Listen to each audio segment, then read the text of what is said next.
ค่ะสำหรับอุปกรณ์ในวิดีโอนี้นะคะ KJ จะใช้เป็นเชือกฟอกขนาด 2 มิลนะคะจะใช้อยู่ที่ทั้งหมด 220 กรัมนะคะแล้วก็จะมีเป็นเข็มเบอร์ 5/0 หรือว่า 3 มิลนะคะแล้วก็จะมีเป็นกรรไกรเข็มเก็บปลายไหมตัวกั้นลายนะคะแล้วก็ที่จะมีเพิ่มขึ้นมาก็จะมีเป็นกระดุมแม่เหล็กตัวนี้นะคะแต่ถ้าเพื่อนๆไม่มีก็ไม่เป็นไรเลยนะคะ เดี๋ยวยังไงแล้วเราไปดูวิธีการถักกันเลยนะคะโอเคค่ะเรามาเริ่มต้นในส่วนของฐานกระเป๋ากันก่อนนะคะเริ่มต้นก็ให้เพื่อนๆนะคะพันสลิปเนาะ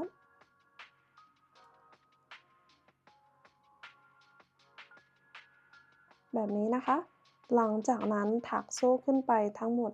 38โซ่ค่ะ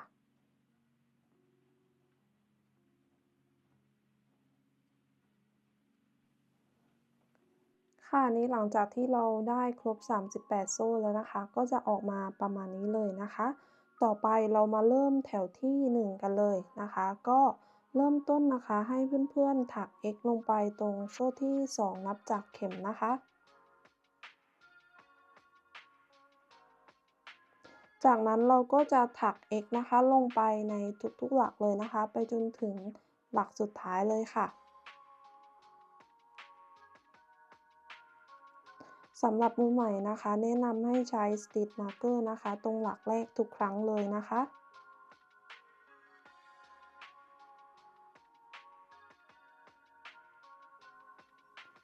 ค่ะนี้เราก็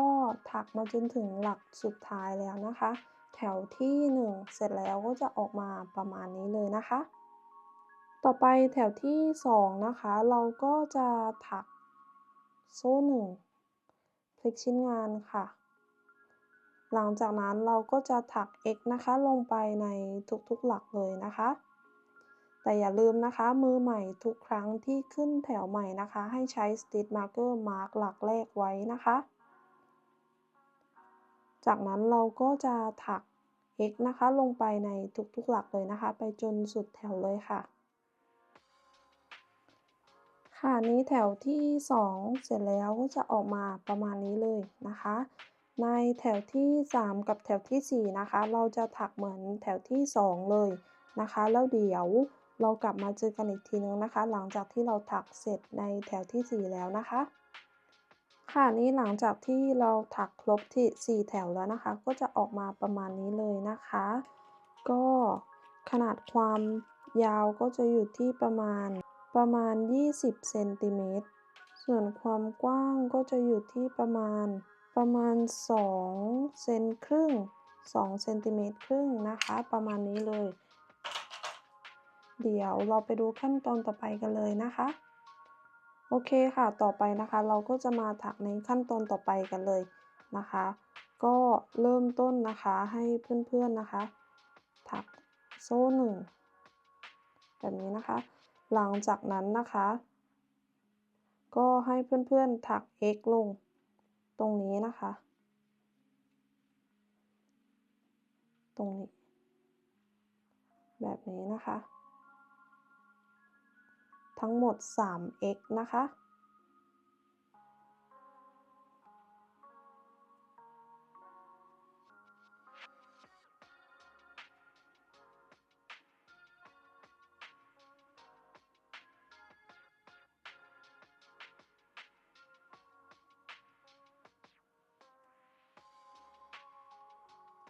แล้วก็ใช้ Stitch Marker นะคะ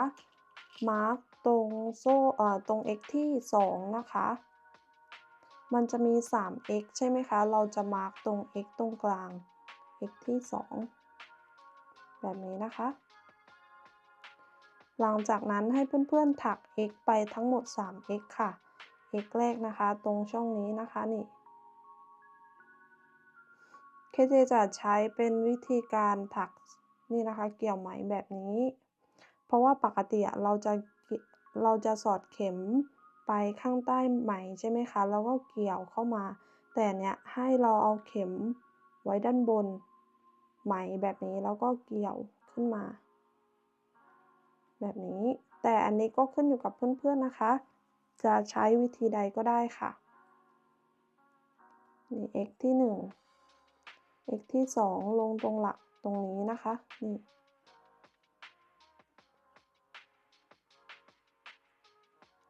แล้วก็ x ที่3ตรงนี้นะคะนี่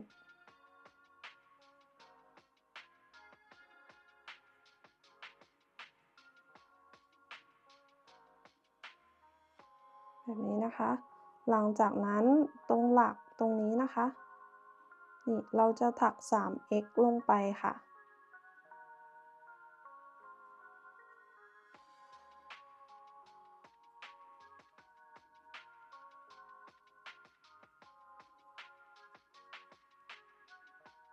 แบบนี้นะคะหลังจากนั้นใช้ Stitch Marker นะคะมาร์กตรง x ที่2ไว้นะคะ x ตรงกลางค่ะแบบนี้หลังจากนั้นเราจะถัก x นะคะลงไปในทุกๆหลักนะคะจำนวน 35x นะคะ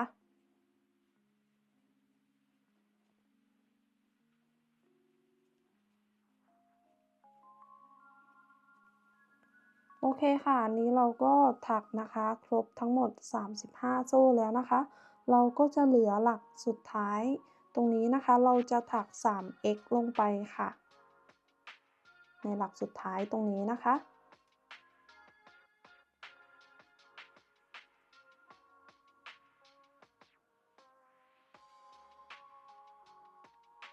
นี่นะคะหลังจากนั้นให้ใช้ Stitch Marker นะคะมาร์กตรง x ตรงกลางนะคะหรือว่า x ที่2ไว้นะคะ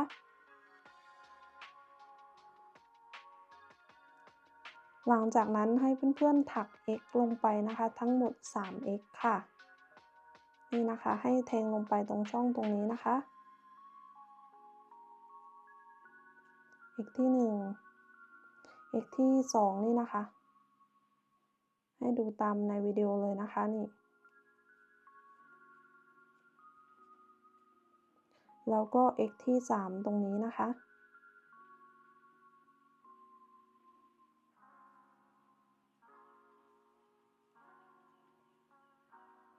จากนั้นนะคะตรงหลักตรงนี้เราจะถัก 3x ลงไปในหลักเดียวกันค่ะ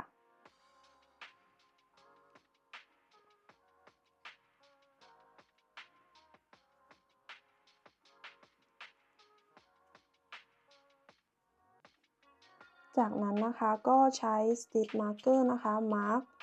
ตรง x ที่2ไว้เหมือนเดิมเลยนะคะแบบนี้นะคะหลังจากนั้นนะคะเราก็จะถัก x ไปทั้งหมด 35x นะคะ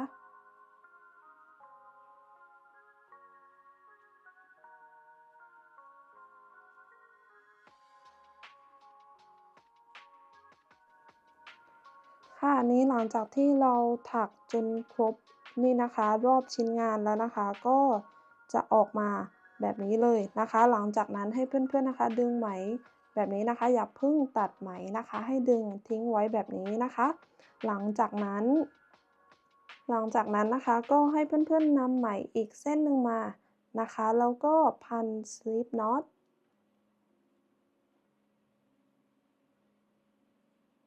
แบบนี้นะคะ หลังจากนั้นนะคะก็ให้เพื่อนๆนะคะแทงลงไปนี่อันนี้ก็คือหลักสุดท้ายที่เราได้แทงลงไปใช่ไหมคะก็ให้แทงเข็มลงไปตรงนี้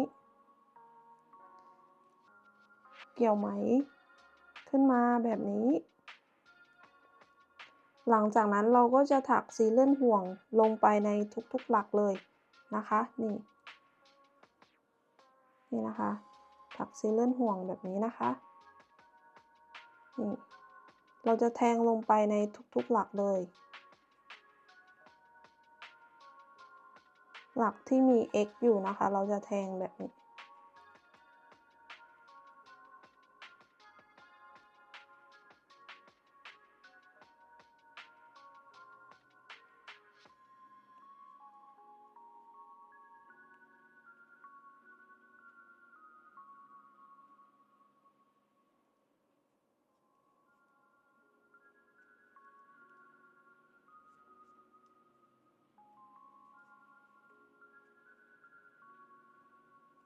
นี่นะคะ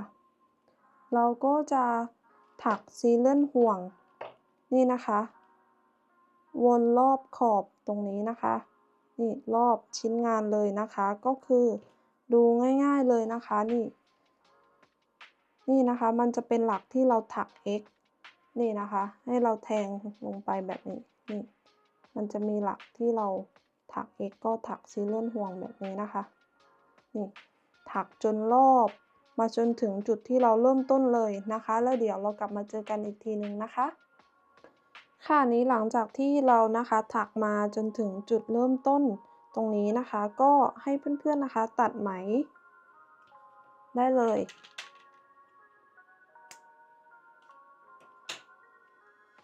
จากนั้นก็ดึงไหมขึ้นมานะคะแล้วก็ใช้เข็มเก็บปลายไหมนะคะสอดวิธีการสอดนะคะอันนี้ก็คือหลักแรกที่เราเริ่มต้นนะคะให้แทงเข้าไปแบบนี้แล้วก็แทงเข็มกลับมาในหลักสุดท้ายตรงนี้นะคะ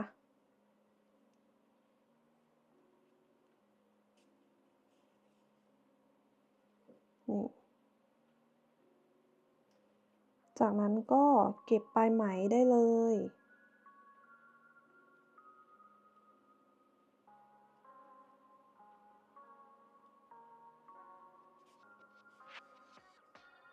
จากนั้นก็ตัดไหมได้เลยค่ะ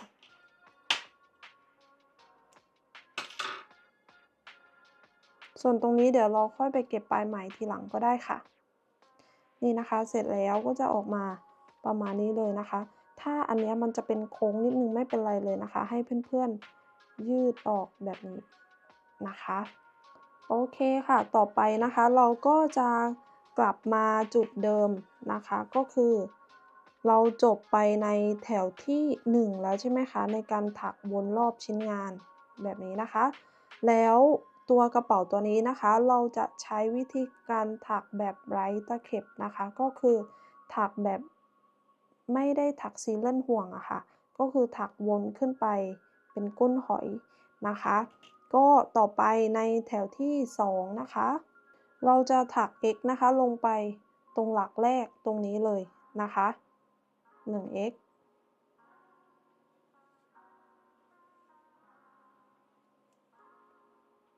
แบบนี้นะคะ หลังจากนั้นตรง x ที่มี stitch marker อยู่นะคะเราจะถัก x ลงไปทั้งหมด 3x นะคะ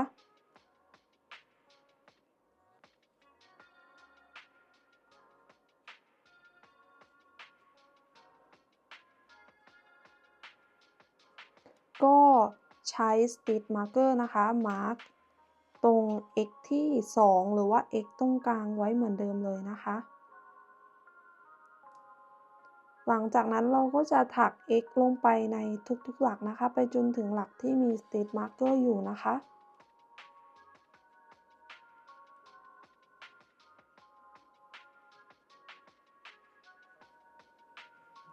นี่นะคะพอเราถักมาจนถึงหลักที่มี stitch marker อยู่นะคะตรงหลักนี้เราจะถัก x ลงไปทั้งหมด 3x ค่ะ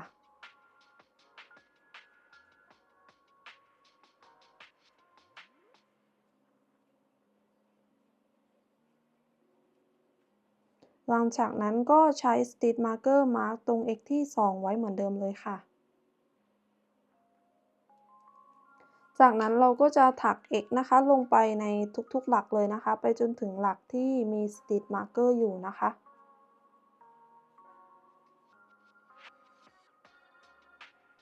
นี่นะคะหลังจากที่เราถัก x นะคะมาจนถึงอีกฝั่งหนึ่งแล้วนะคะก็หลักที่มี stitch marker อยู่นะคะก็ให้ถัก x นะคะลงไปทั้งหมด 3x นะคะ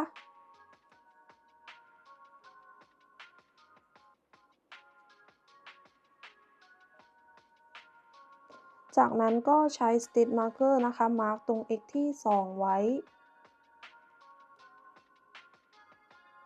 แล้วเราก็จะถัก x นะคะลงไปในทุกๆหลักไปจนถึงหลักที่มี stitch marker อยู่นะคะ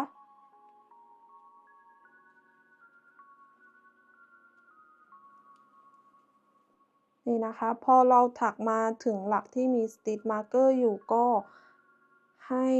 ถัก x นะคะลงไปทั้งหมด 3x ค่ะ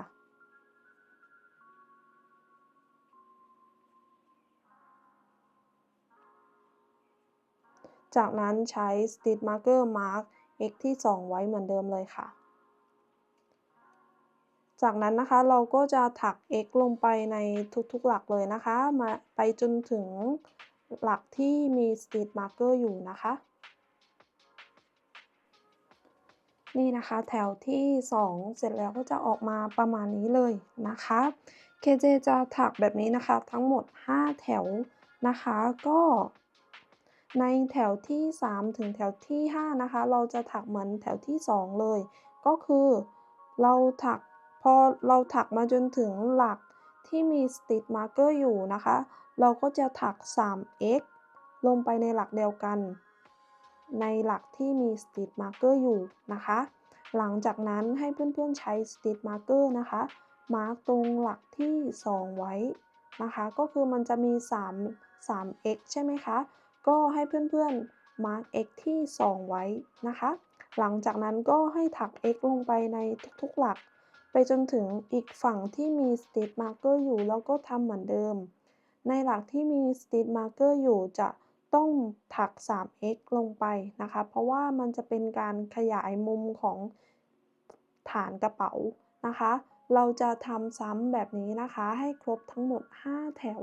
แล้วเดี๋ยวเรากลับมาเจอกันอีกทีหนึ่งนะคะค่ะนี้ KJ ก็ถักนะคะจนครบ5แถวแล้วนะคะก็จะออกมาประมาณนี้เลยนะคะขนาดของฐานนะคะจะอยู่ที่ประมาณ25เซนติเมตรนะคะ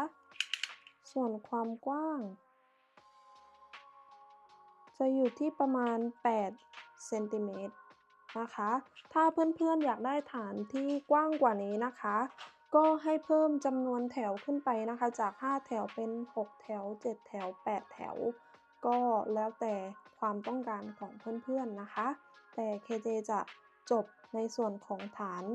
แค่นี้นะคะต่อไปเราจะไปกันต่อในแถวที่6นะคะ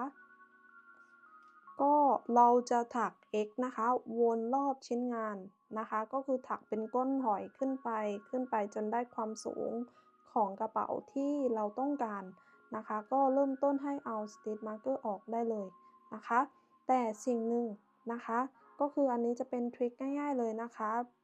ก็คืออันนี้จะเป็นแถวที่5ใช่ไหมคะที่เพื่อนๆได้ถักเสร็จแล้วให้เพื่อนๆใช้ Stitch Marker นะคะมาร์กตรงนี้ไว้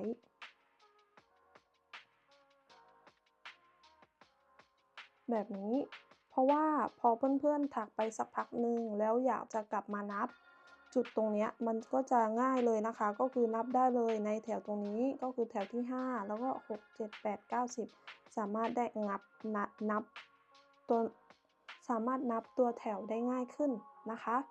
หลังจากนั้นเราก็จะถัก x วนรอบชิ้นงานเลยนะคะ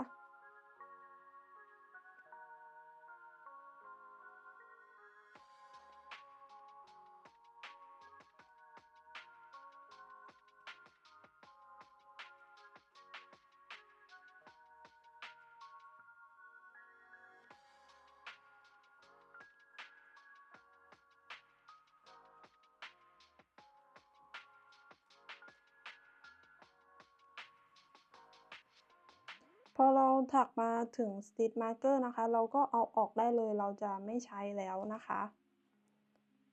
แล้วเราก็จะถัก x วนรอบชิ้นงาน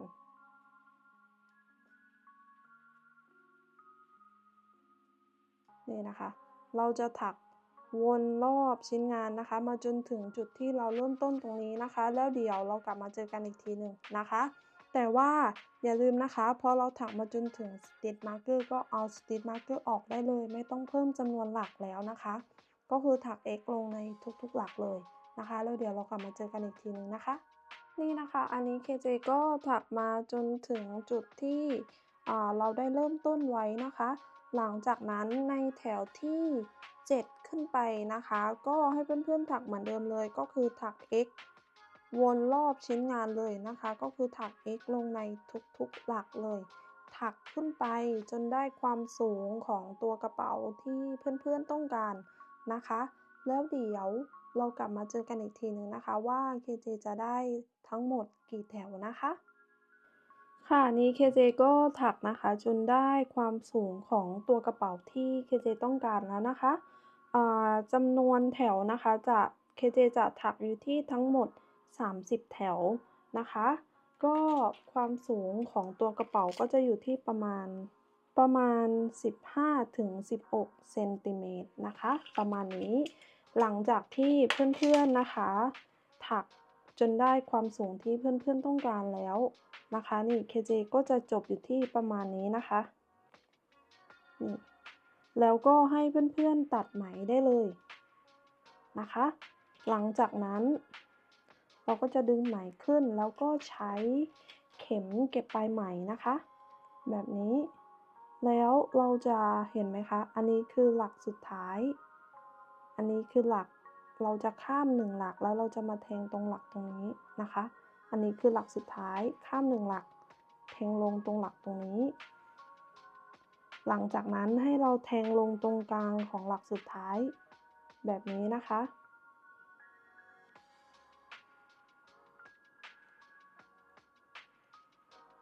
แล้วก็แทงลงตรงหลักที่เราได้ข้ามไปอะค่ะแบบนี้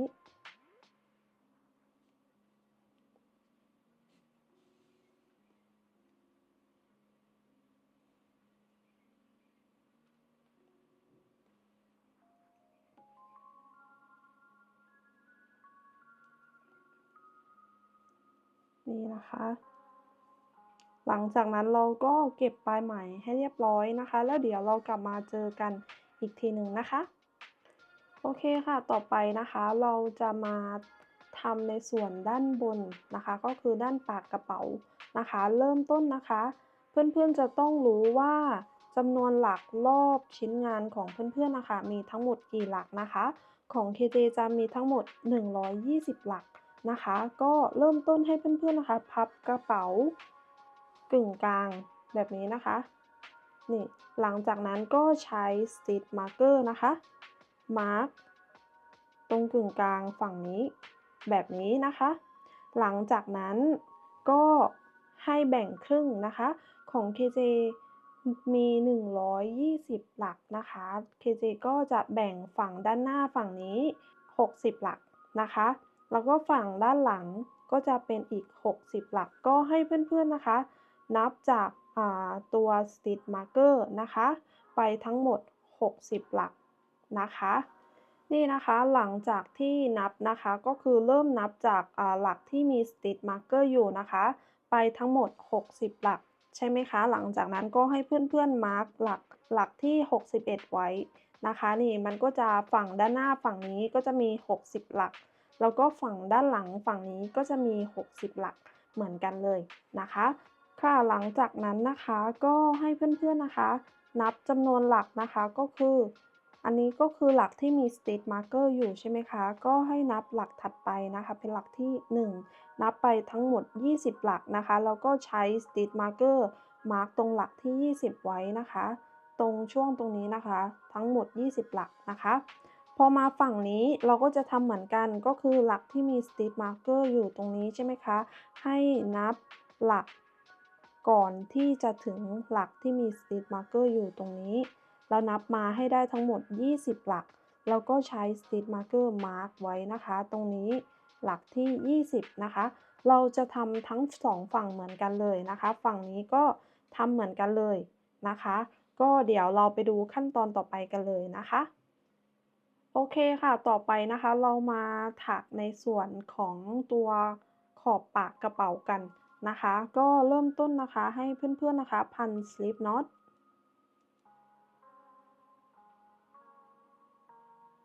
จากนั้นนะคะให้เพื่อนๆนะคะเลือกฝั่งใดฝั่งหนึ่งนะคะของตัวด้านข้างกระเป๋านะคะจากนั้นในขณะนี้นะคะเพื่อนๆจะสังเกตว่าให้เราแทงลงตรงหลักที่5นะคะก็คือ ก็คือนับจากนี่อันนี้คือหลักที่มี stitch marker อยู่นะคะ ให้เรานับ1 2 3 4 5หลักตรงนี้นะคะหลังจากนั้นเกี่ยวไหมลอดผ่านถักโซ่1แบบนี้นะคะหลังจากนั้นถัก x นะคะลงไปในหลักเดิมค่ะ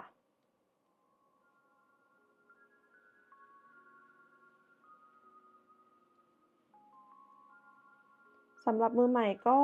ใช้ stitch marker นะคะมาร์กหลักแรกไว้แบบนี้นะคะ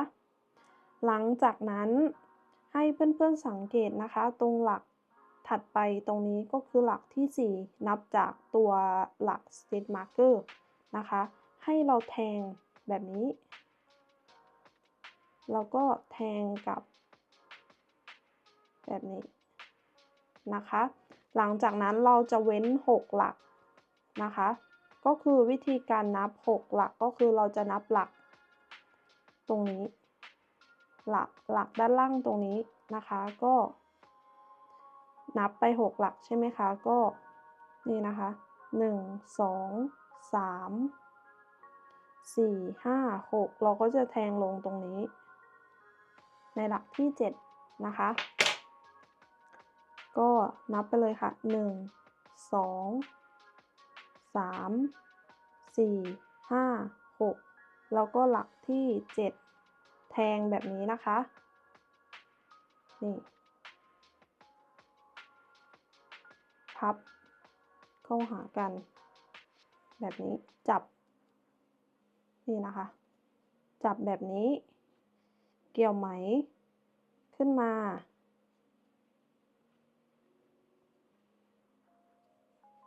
แบบนี้นะคะแล้วก็ถัก x ค่ะนี่ก็จะได้แบบนี้นะคะหลังจากนั้นเราก็จะถัก x นะคะลงไปในทุกๆหลักเลยค่ะ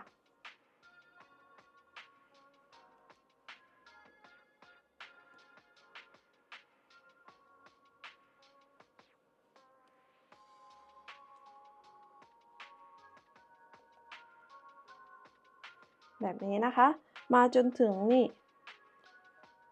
4หลักสุดท้ายก่อน4หลักก่อนถึง stitch marker ตรงนี้นะคะนี่แล้วเดี๋ยวเรากลับมาเจอกันอีกทีหนึ่งนะคะค่ะนี้เราก็มาถึงนี่นะคะเราก็ถ้านับจากนี่นะคะ stitch marker ตรงนี้เราก็จะมาถึง4หลักนะคะ1 2 3 4ตรงนี้นะคะให้เราแทงลงตรงหลักที่4แบบนี้นะคะหลังจากนั้นเราจะเว้น6หลักก็คือนับหลักนะคะเหมือนเดิมเลยวิธีการนับหลักนะคะก็คือ1 2 3 4 5 6แล้วก็แทงลงตรงหลักที่7แบบนี้นะคะนี่แบบนี้จับเข้าหากันแบบนี้นะคะแล้วก็เกี่ยวไหมลอดผ่าน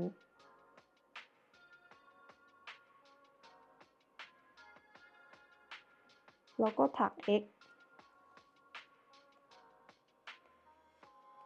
แบบนี้นะคะนี่อันนี้ก็คือจะเป็นการจับจีบของตัวกระเป๋านะคะแบบนี้หลังจากนั้นเราก็จะถัก x นะคะลงไปในทุกๆหลักเลยค่ะ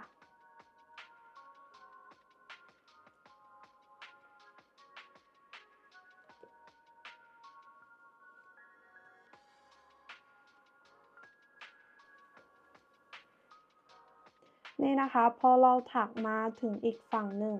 นะคะเพื่อนๆจะสังเกตว่าจะนับไป1 2 3 4ตรงนี้ใช่ไหมคะเราก็จะแทงเหมือนเดิมตรงหลักที่4ตรงนี้นะคะ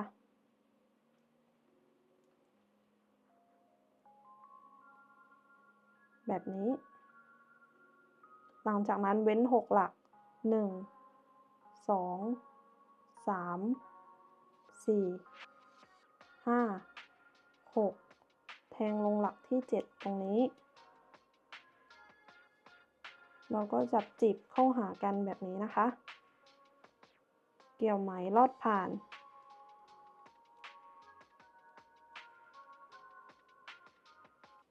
แล้วก็ถัก x ค่ะ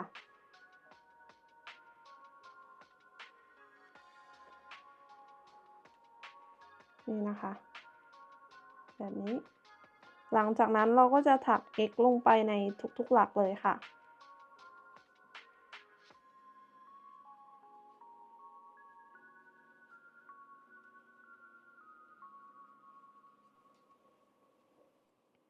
นี่นะคะพอเราถักมาจนถึงฝั่งนี้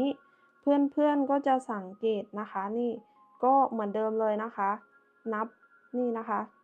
1 2 3หลักที่4ตรงนี้เราก็จะแทงลงแบบนี้ หลังจากนั้นเราจะข้าม6หลักนะคะก็คือ1 2 3 4 5 6แทงลงในหลักที่7แบบนี้จับจีบเข้าหากันแบบนี้นะคะ เกี่ยวไหมลอดผ่าน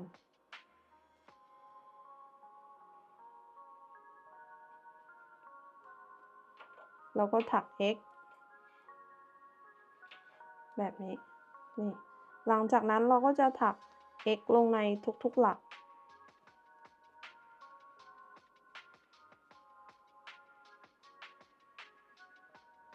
แบบนี้นะคะ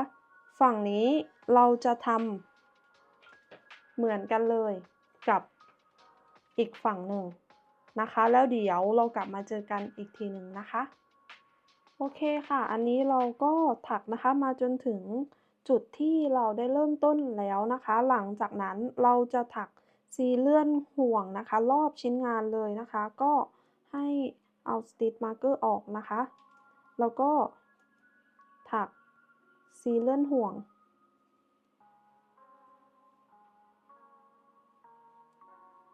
แล้วก็ใช้ Stitch Marker นะคะมาร์กตรง C แรกไว้เหมือนเดิมเลย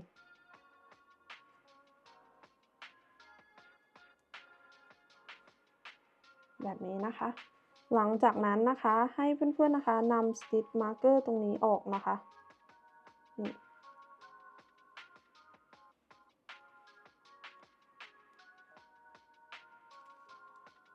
แล้วก็ให้เพื่อนๆนะคะแทงเข็มลงไปในหลักถัดไปแล้วก็ให้เพื่อนๆนะคะแทงด้านหลังตรงนี้ด้วยแบบนี้แล้วก็ถักซีเลื่อนห่วง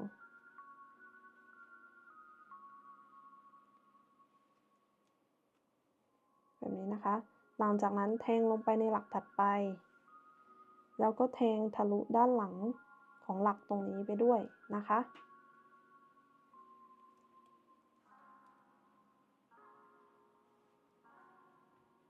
แบบนี้นะคะหลังจากนั้นแทงอีก1หลักแบบนี้แล้วก็แทงทะลุลงไปอีกฝั่งหนึ่งด้านหลังแบบนี้นะคะถักซีเลื่อนห่วง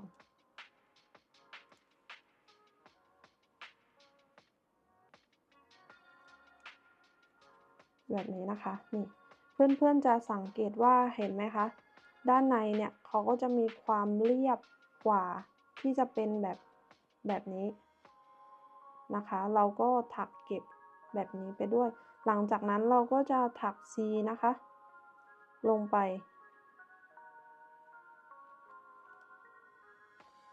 ในทุกๆหลักแบบนี้เลยค่ะ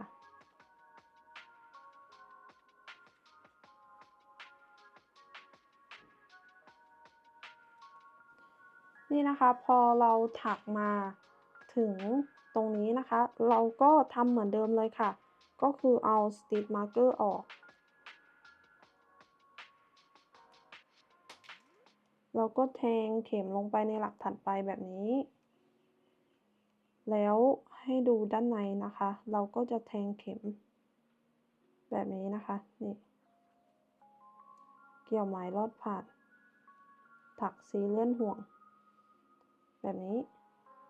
แทงลงไป แทงทะลุไปด้านหลังแบบนี้ถักสีเลื่อนห่วงแบบนี้นะคะนี่ถ้ารู้สึกว่า2ครั้งแล้วมันดูพอดีแล้วก็ถือว่าใช้ได้นะคะหรือว่าถ้ามันยังเหลือออกมานิดนึงเพื่อนๆก็สามารถถักสีเลื่อนห่วงอีกครั้งหนึ่งได้นะคะแต่เนี้ยของ KJ มันจะเลยไปละก็จะถักสีเลื่อนห่วงแค่2ครั้งแบบนี้นะคะหลังจากนั้นถ้าใครอยากจะติดแบบนี้นะคะเหมือนของ KJ ก็ให้ติดในช่วงขั้นตอนนี้ได้เลยนะคะก็คือเอามาวางตรงกลางนะคะของตัวกระเป๋านี่ลองดูนะคะนี่แล้วก็เอามาวางตรงกลางแบบนี้นี่แบบนี้นะคะแล้วก็ใช้ Stitch Marker นะคะล็อกไว้แบบนี้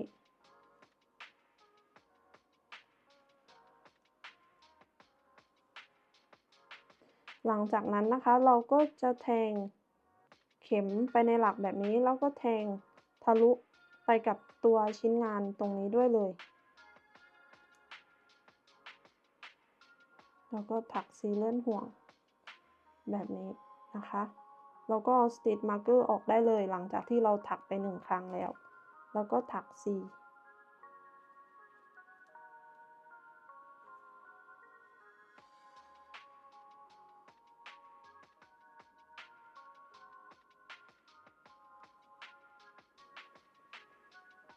นี่นะคะทุกคนจะสังเกตว่า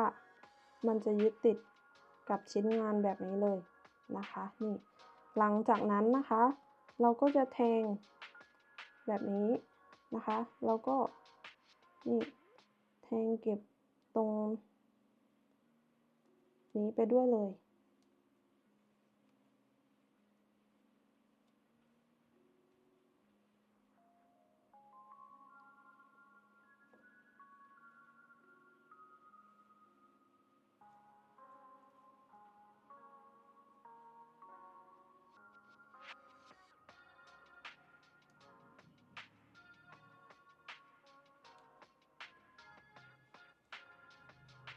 นี่นะคะหลังจากนั้นก็ถักซีเลื่อนห่วงลงไปในทุกๆหลัก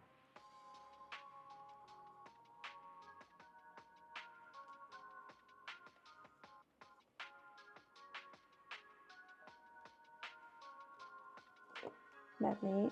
นะคะเราจะทำแบบนี้นะคะวนรอบชิ้นงานเลยพอเราถักมาจนถึงตรงนี้เราก็ถักเก็บตัวด้านล่างตรงนี้ไปด้วยนะคะพอมาถึงฝั่งตรงกลางตรงนี้เราก็จะถักยึดกับตัวนี้อีกฝั่งหนึ่งเหมือนกันเลยนะคะแล้วเดี๋ยวเรากลับมาเจอกันอีกทีหลังจากที่เรามาถึงจุดที่เราเริ่มต้นนะคะนี่นะคะอันนี้เราก็ถักมาจนถึงจุดที่เราเริ่มต้นแล้วนะคะหลังจากนั้นก็ให้เพื่อนๆนะคะตัดไหมออกได้เลย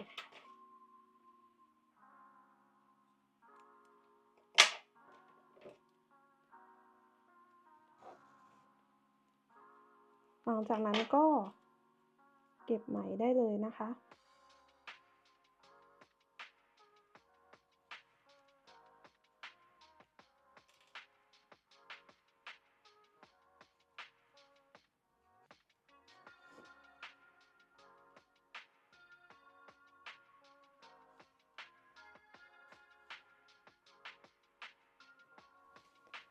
นี่นะคะเสร็จแล้วก็จะออกมาประมาณนี้เลยนะคะนี่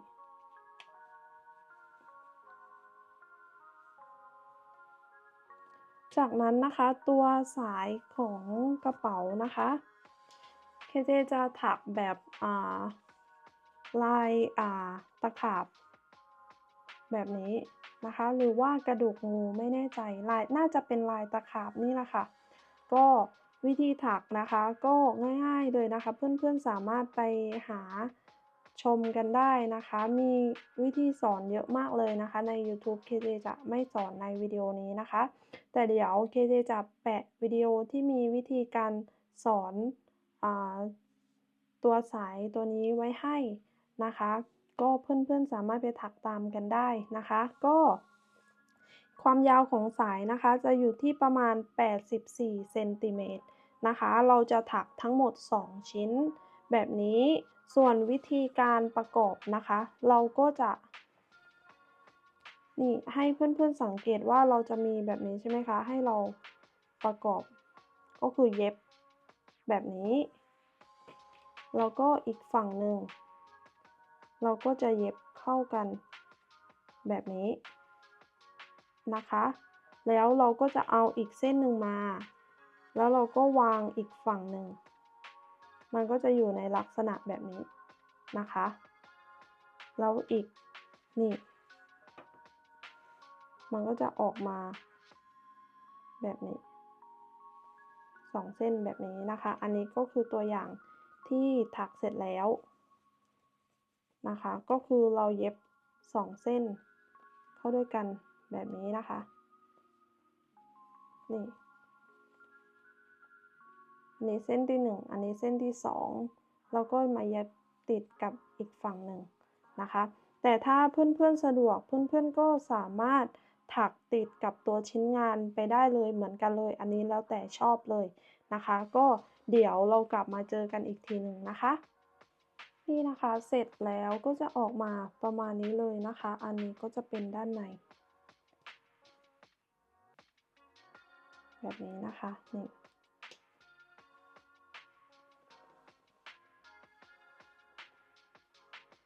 ขอบคุณทุกการรับชมเลยนะคะ หากใครมีข้อสงสัยก็สามารถคอมเมนต์ทิ้งไว้ได้เลยนะคะ แล้วเดี๋ยวเคเจจะรีบกลับมาตอบให้นะคะ ยังไงฝากกดไลค์แล้วก็กด Subscribe ให้เคเจด้วยนะคะ เพื่อเป็นกำลังใจให้เคเจได้ทำคลิปวิดีโอต่อๆไปนะคะ ยังไงแล้วไว้เจอกันใหม่ในคลิปวิดีโอหน้านะคะ วันนี้สวัสดีค่ะ